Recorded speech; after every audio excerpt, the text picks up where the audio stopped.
SpiderMan does whatever. Hello everybody, welcome to the Jack Disney Show, the show where we talk about everything film, comics, and of course, Disney. I'm your host, Jack Disney, and man, oh man, Spider-Man No Way Home is so amazing. So this will be a spoiler-filled review of the film, so if you have not seen the movie yet, go see it right now. It's so amazing, and we're going to dive right on into it here. So I'm basically going to go character by character and break them down, starting with Tom Holland's Spider-Man, and man, is he incredible in this movie. In the previous films, I've enjoyed his performance, but it never really felt like Spider-Man. And another issue I've had is that this Peter just doesn't face any consequences.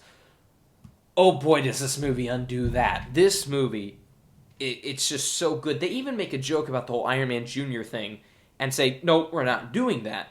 No more Iron Boy Jr., he is Spider-Man now. And I love that so much. His arc in this film is so well done. The acting is amazing, especially the moments where he's like showing his rage when taking on the Green Goblin. And then, so good, the scene with Aunt May, the death of Aunt May, is so emotionally impactful, partially because of Tom Holland's performance there. He is just spot on. I would argue he is one of the best characters in the MCU. Also, we got MJ and Ned returning, his two best friends. They were really great in this film, and for the first time, I bought MJ as Peter's, their relationship together, and you really feel the emotion there. And I really love the bits with Ned as the wizard, and then they joke about the whole him being Hobgoblin thing, where he's talking to Toby Maguire, and Toby saying, oh yeah, my best friend turned evil and tried to kill me. He's like, oh, Peter, I promise I'll never do that. Like, that stuff's just so great. The two of them gave genuinely great performances in this film, much better than the previous films where Ned's just sort of been the comic relief, and he very much still is that in this movie. But there's a bit more there. And then same with MJ. She's not just the tacky, sarcastic buddy. You really feel like, okay, these two have a connection, and you're sad when that is lost at the end of the film. So they gave a great performance as well. Next, we have Aunt May. Marissa Tomei killed it in this movie. She was so good because the purpose she served in the story, being the Uncle Ben figure to this MCU Peter, make me look at the previous films so differently. I just did not see it coming. Her death scene was just so wonderfully acted. Getting to hear her say the line that we've been waiting all these movies to hear, and that is, with great power comes great responsibility. But not only that, it was the original line from the comic book. With great power, there must also come great responsibility. And that was a great little touch in there. Great little bit of... It wasn't just simple fan service. It served a point to the story, and it made sense why we haven't heard it up till this point. And I really liked that. The way they did it was really good. Having Aunt May have that moment, and then her death just has all the more impact because we've spent so many movies with her. I mean, she's been here since Civil War, and we've seen her and Peter's relationship. Even if I've had my criticisms of her portrayal, it was so well done, and it really made me look back on those first couple films very differently, realizing this whole thing is Peter's origin story. And that was really, really cool. I cannot say enough how good she was in this movie, and her death scene might be one of the best scenes in any Spider-Man movie. Aunt May was very well done in this movie. And there's Happy Hogan, played by Jon Favreau, one of my favorite guys in the Hollywood industry. For those of you who don't know, Jon Favreau's been around the block a while. He's directed such classics as Elf, but then also, he started this whole thing by directing the first two Iron Man films and cameoing in them as Happy Hogan, Tony's, bodyguard buddy. And then his roles have just gotten bigger as the movie's gone on. Many appearances and almost like an arc throughout all those appearances. As not necessarily Peter, like a father figure for Peter, but more like, a big brother kind of character. And I've really loved watching their relationship develop through these three Spider-Man movies. And seeing sort of the culmination of that in that Happy at the end of this movie doesn't know Peter anymore. And that was really emotional. And his performance there is pretty good, and I like his little bits throughout the movie. He provides some great comedy relief, but then also some serious moments, just like in the previous. Yeah, I definitely enjoyed Happy's little role in this. Then there's Doctor Strange, who's actually one of my favorite MCU characters. I really enjoyed that first Doctor Strange movie, and so I was very intrigued, like, what are they going to do with this character in this movie that will impact the next one? And while he doesn't really have that much of an arc in this film in particular, he does do some big things in opening the multiverse, and that's definitely going to impact his next movie, so that's interesting. But besides that, I really enjoyed him in this movie. Everyone's saying he's out of character.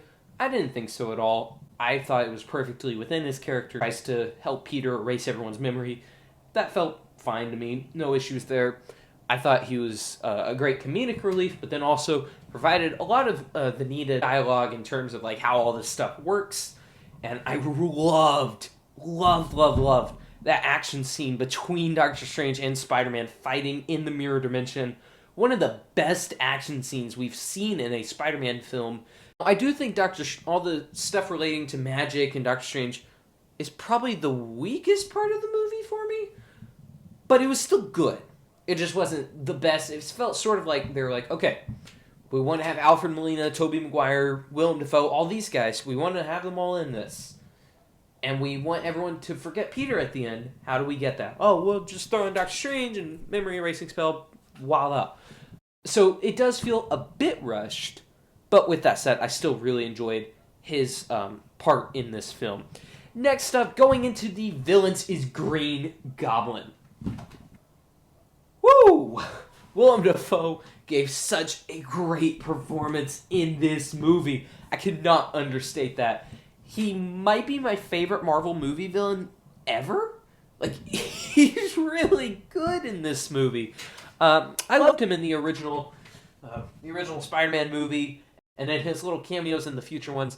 I thought he was great, and while it's like, okay, I would have liked to see more from Green Goblin, it's the first movie. You gotta kill off the villain at the end. I understand that, and I thought it was great. He gave a great Norman Osborn performance. The stuff with Harry was really well done, and then his Green Goblin being all crazy over the top, that was all great. I loved the suit in the original movie. I think it fits the tone of that movie very well. So the idea, though, that he would come back and have another chance to continue that character immediately had me intrigued for this movie. And let me just say, he did not disappoint. He was by far the highlight of this movie, save for maybe a couple guys I'll talk about in a little bit, but he was just so good. It's hard finding words to describe it. He was amazing in this movie. In particular, I loved how, going in order, you see first that great introduction scene where you see, like in the first one, Norman crawling on the ground talking to the Goblin mask, but then he destroys the helmet, and it reflects the image in Spider-Man 2, where Peter quits being Spider-Man, the Spider-Man No More image from the Amazing Spider-Man issue 50. It's a wonderful image, and I love seeing the reverse of that with Green Goblin in this movie. I loved that. I loved the scenes with him and Aunt May at the feast shelter, and then him going, I'm something of a scientist myself, and helping Peter make the cures. All of that was really good. And then the spider sense scene, where Peter, all of a sudden, his Peter tingle starts going off, and you're trying to figure out, wait, who is it? I had no idea it would be him because it was so good. That thus far as Norman Osborn. So I'm like, oh, is Venom about to jump in? Is Lizard going to do something? And then he webs, and you see it's Willem Dafoe, and just a slow, like, just that, it's so chilling, so good. And from there, the movie just goes from, a solid 8 out of 10 to just off the charts. Amazing. His fight scene with Spider-Man, where Spider-Man's just beating on him, and he's just like, smiling through the whole thing. It was so good. And then he does the unthinkable, and he kills Aunt May. And that scene was just so tragic. We don't see him for a little while after that, until the end of the movie, when he comes in, and Peter just is wailing on him, and he says, like, it was your fault, Peter. And just that stuff was so good. And then when they finally cure him at the end, it's very satisfying. He was so good in this movie. I really loved Willem Dafoe. Then we get Doc Ock. So this one's interesting because I was sort of like, okay, he's already had his arc. He turned bad. and then he was cured at the end of that movie. So what are they doing here, and how is that is it gonna ruin the ending of Spider-Man 2, which you should know is the best Marvel film ever made, the best superhero film ever made. You need to go watch it right now if you haven't. But were they gonna undo the ending of that? And the answer is yes and no. So essentially what they did in that movie, Doc Ock has Peter is strangling Peter. He's about to kill him, and then Peter convinces him to turn good. He sacrifices himself to save the world. In this movie, he's pulled right from that moment, so he's still bad. It's like 5 seconds before he would have turned good, and they stretch out the redemption arc, and I really liked that. I thought it felt like he just jumped straight out of 2004. I didn't mention this with Willem Dafoe, but their de-aging in this movie was incredible. I didn't even notice it. I just thought, oh, I guess they just aged really well in the last 20 years. No. Alfred Molina and Willem Dafoe both look pretty old now compared to the original movies, and well, maybe not Willem Dafoe, he looks pretty much the same. But Alfred Molina certainly has aged quite a bit, and the de-aging technology was incredible in this movie, just phenomenal. And his acting, too, it felt like he had been ripped out of 2004. Not like that. He was really great in this movie, and I love when he came to help at the end. It's like, oh no, is he evil again? And he rips the arc reactor off Electro, and it's like, that was a great moment. I really enjoyed him in this movie. The next villain I wanted to talk about is Electro. So this was one I wasn't as enthusiastic about. I'm not a huge fan of Electro in the comic. I enjoyed Jamie Foxx's performance of Electro in Amazing Spider-Man 2, but it was a very campy, over-the-top portrayal that I don't think would have fit with the tone of this film at all. So what they did, they were like, okay, we're just not going to do that. And they made him a totally different character, but in a good way. And they have a good explanation of, well, the energy in this universe, Infinity Stones, blah, blah, blah, makes them all different. Great, that's all I need. And he was really good in this movie. Jamie Foxx was really good. There is a plot hole with him being there, though, and that being all the villains that came because they knew who Peter Parker was Spider-Man. Electro never knew that. And they even acknowledged that in the film with a sort of, I don't know, out-of-place line where he's like, oh, I thought you would have been black when he's talking to Andrew Garfield Spider-Man. An obvious reference to Miles Morales that I thought was a bit on the nose. But, you know, a lot of people were excited about that, so that's cool. But when he said that, I'm like, wait a minute. He doesn't know Peter. Why is he here? I suppose you could come up with some explanation of like, oh, well, Harry showed him a file saying Peter was Spider-Man, but it could have been something like that. There's ways to work around it, but it did feel kind of off to me. But regardless, his performance was great. He was really having a great time hamming up this character, but in a much better way than in the original film.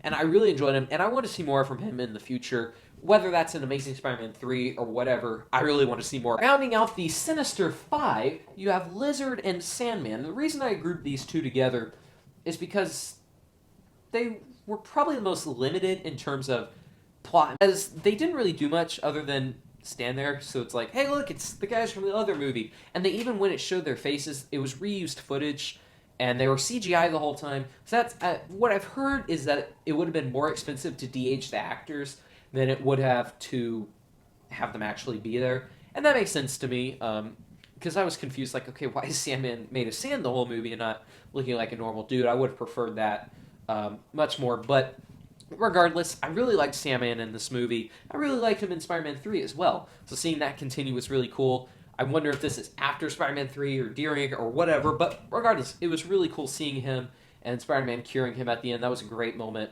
Toby and him together. Now, one thing that didn't make a ton of sense to me is why he turned on Spider-Man at the end, but the way I sort of rationed that is like, okay, he doesn't want to be villainous, he just wants the box, and they want the box the villains all want the box for different reasons, but he's just temporarily teaming with them. I don't know, felt kind of weird, but regardless, I really enjoyed him in this movie. Then there's Lizard, probably the weakest point of the movie for me. Not that he was bad, there just wasn't anything to him. Granted, there wasn't much to him in the original film, but I would have liked a little more from Lizard. Otherwise, just why have him here? I think it would have been a lot better if maybe instead of Lizard, Harry Osborn from that world, or you could have even had Lizard from Tobey Maguire's universe. That would have been quite interesting. But yeah, no, there wasn't a lot to Lizard in this movie, but overall, he was fine.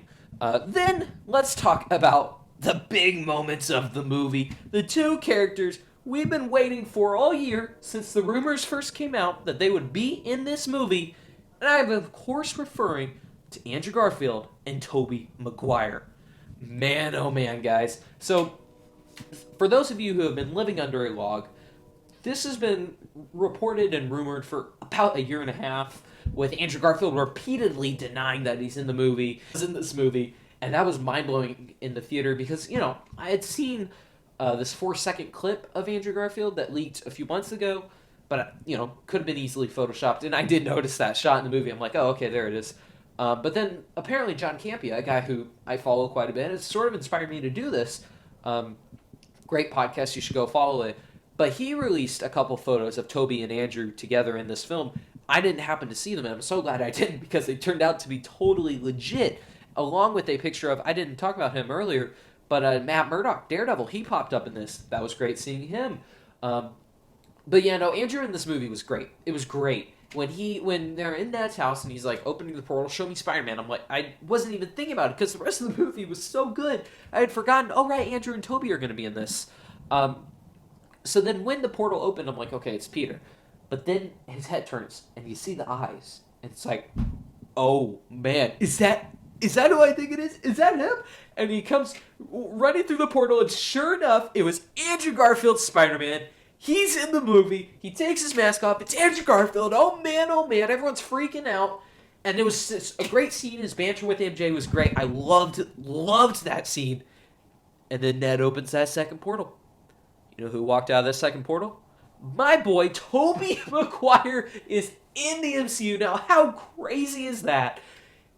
I saw the movie several weeks ago, and I'm still getting hyped just thinking about it. It was so cool. So cool. And I even love the subtlety of, everyone's always saying, Andrew's the best Spider-Man, Peter's the best, or rather, Toby's the best Peter, and at times the best of both. And I loved how Andrew's introduced as Spider-Man, and Toby's introduced in just Peter Parker outfit. I loved that so much. And then the little bit where, they're trying to web sling each other. I loved that part. Their banter was great. Them comforting Tom and Toby finishing the phrase with great responsibility. Oh, man, it was so good. And then just those scenes of, the three of them, the three Spider-Men working together in the science lab. The banter of oh wait, you don't have organic webs? Yeah, wait, those come out of your body? Where else do they come out of? That stuff was just so great. Definitely the highlight of the movie was that. I could have just watched 2 hours of them just chilling, and it would have been a great movie. So I loved all that stuff. I loved some of the emotional moments with Tobey Maguire and Doc Ock. That stuff was really great. Andrew and Electro, that was another cool moment. So getting these bits of closure for them, of course, I've been burying the lead. The best moment was MJ's fallen.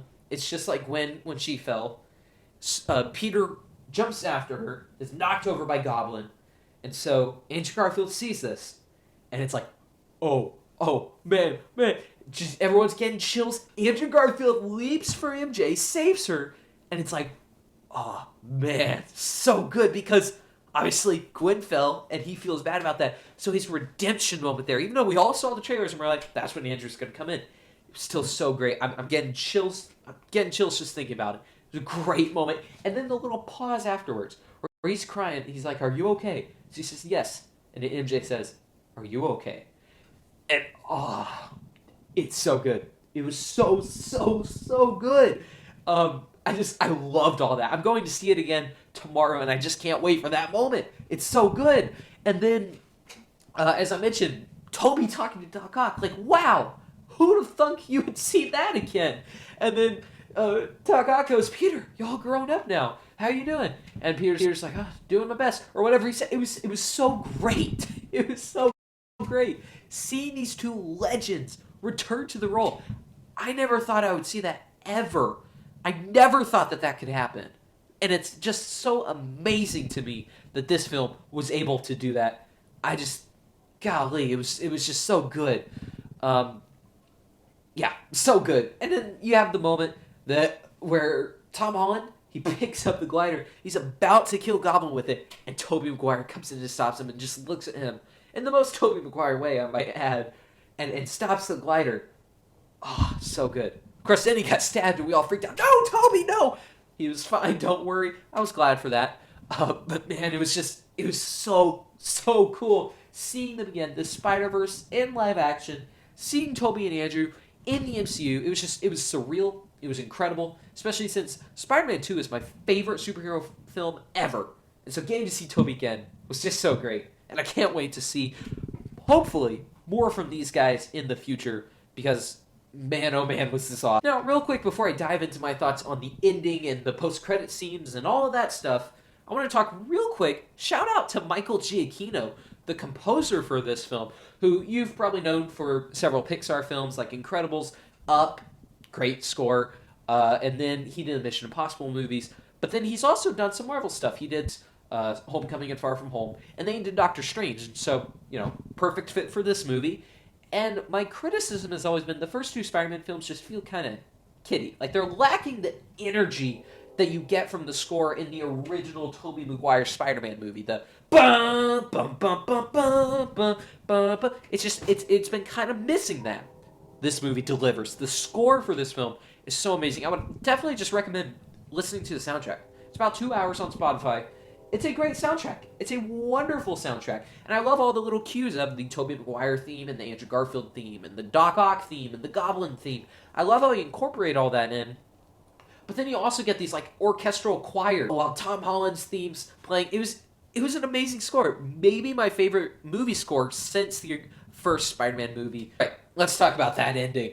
Man, oh man, that ending was insane. So first we get this awesome moment where the multiverse is ripping open. And if you look closely in that purple rift thing, you'll notice other Spider-Man villains like Rhino, Scorpion, Kraven, and Black Cat. Those are the four that I noticed. I'm sure there's hundreds more.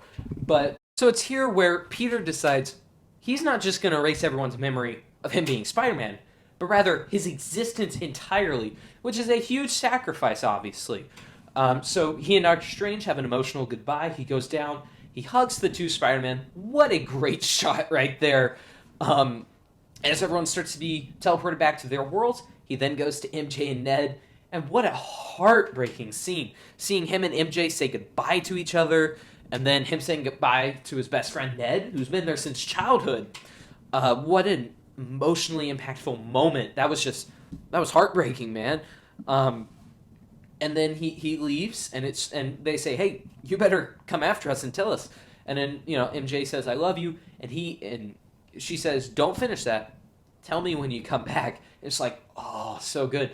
And then we get the next scene where he's walking into the shop in the coffee shop, ready to tell MJ and Ned everything. But then he sees how happy they are, and then he sees the cut on her forehead, and remembers if she's with me, she's going to get hurt. And he makes a choice very similar to that of the very first Spider-Man movie, where Toby realizes he can't be with MJ because she's going to get hurt. And so he says, "Oh yeah, I'll just take a coffee." And he leaves. Wow. Just wow. As sad a moment as it is for Peter Parker's Spider-Man, I could not have been happier. Because now it's like, okay, he has faced consequences for his actions, and we get that ending that I've wanted for Spider-Man this entire time. Just like in the first few movies, where they all end on a melancholy, sad note. And sad truth is, that's just how it goes for Spider-Man. And I really like that this movie had the guts to deliver on that, to not only, make it to where he can't rely on Stark Tech anymore, so Iron Boy Jr.'s out the window, and now he has made mature decisions to where now he is Spider-Man. He has earned that mantle, and I really love that. And then, not only that, but now, his Aunt May's gone, so he has the grief that Spider-Man should have. He's now on his own. He's living in a cruddy little apartment, just like Spider-Man should be. And he's not just in high school anymore. He's an adult Peter. And then, he can't have what he wants. He can't be with MJ. Spider-Man can't be with MJ. It's sad but true.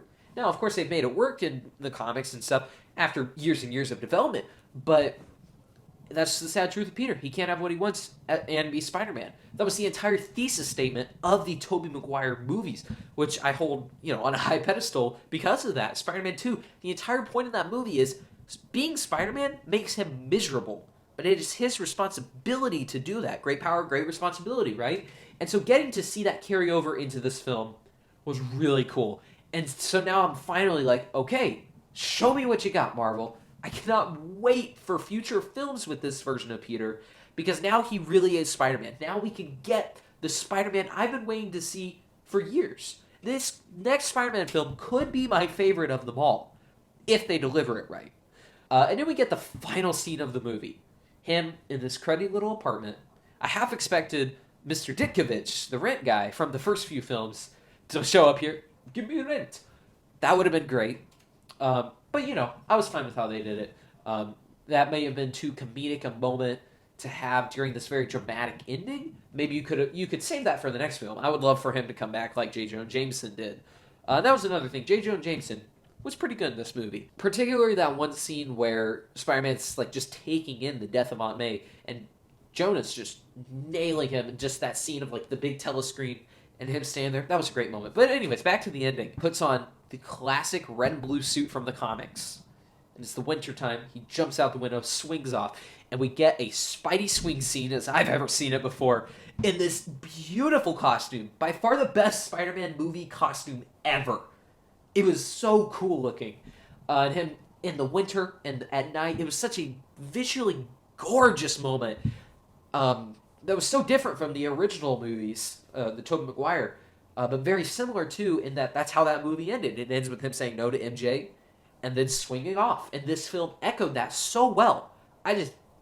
This ending is perfect. Whatever issues you may have with the first half of the movie, as many do, I'll admit, it was slightly messy, if not really fun, but slightly messy. But this ending, this last hour, but especially just the last 5 minutes, it's just so perfect that it makes up for any mistakes made along the way. I haven't any issues with Far From Home. I don't care about any of that anymore because this ending is so good. And that's all I can say about this movie. This movie is so good. So yeah, what a perfect ending for this trilogy. Not only wraps up these 8 films, really, but especially this 3-film arc, but then sets up the next one. It was so good. Then we got the post-credit scenes. The first one was Tom Hardy, obviously as Venom, following up on the Venom 2 post-credit scene, where he's sucked into this world as well. I was hoping he would show up and join the Sinister Five to finally make the Sinister Six. I would have liked to see a bit more Venom, but in retrospect, I'm kind of okay with it, because the end of this scene, we see a part of Venom is left in this universe. And so, to me, I'm okay with it, because that means that will lead to the actual Venom saga. The storyline where Peter is possessed by the symbiote. The storyline, basically, that we got with Spider-Man 3, but many have taken issue with, and I would love to see it not just in one film, rather, not just the second half of one film, but spread out through maybe this whole trilogy, or just, 1 or 2 films. I'm really excited to see where they take it to, where now I'm like, okay, I'm okay that Venom wasn't in this, because that could have potentially ruined Tom Holland becoming Venom later down the road. So I did really enjoy the post-credit scene of this film, and I'm excited to see the Venom storyline happen in later movies. Then we got the second post-credit scene, which I was a little disappointed by. It was fine, but it was just a trailer for Doctor Strange 2. I didn't think it had to be the post-credit scene. I think you could have used this post-credit scene to do something else, especially since they released it just a week later. It's on the internet right now, so I felt like kind of a wasted opportunity there, especially since there's been news recently that originally the idea was you'd get a post-credit scene showing Toby and Andrew after this movie. So I would have liked maybe something like that. You see Toby go back home and Spider-Girl's there, or something like that. Or go back home to Kirsten Dunst as MJ, and you realize, okay, they're married, they have a kid. That would have been a much better post-credit scene, in my opinion. And maybe you could still set up Doctor Strange 2, because I think Toby's going to be in Doctor Strange 2. So you could have set it up. Tobey Maguire goes home, and everything seems fine. He walks in the door. Kirsten Dunst is there. She's like, hey, Tiger. And then maybe daughter named May runs up, setting up Spider-Girl for the future. But then a portal opens up, and Doctor Strange walks out. Maybe it's a different Doctor Strange. Anyhow, doesn't matter. Doctor Strange comes in, and Peter's like, hey, it's you. And Doctor Strange is like, what? I don't remember you. And then he's like, I need your help. I'm recruiting heroes from throughout the multiverse to stop whatever threat. I think that would have been a much cooler post-credit scene that could have set up the next movie. So I would have preferred something like that rather than just a trailer. But you know what? It was fine. Overall, though, the movie, this is a near perfect movie for me. It's by far my favorite MCU movie thus far, number one on that list is not my favorite Spider-Man movie. That is still Spider-Man 2, and I'd say maybe Into the Spider-Verse slightly edges this out. So this is sitting at number 3 in terms of Spider-Man movies. But best MCU film so far. I loved it more than Endgame, more than any of that. This was really, really good. I can't wait to see the future holds for Spider-Man. Yeah, those are my thoughts on Spider-Man No Way Home. I do have a video coming out pretty soon where I'll be ranking this along with every other Spider-Man film we've gotten thus far. With that said, stay tuned for upcoming videos here. Subscribe so you don't miss anything. I'm Jack Disney. I love this movie, and I will see you all next time.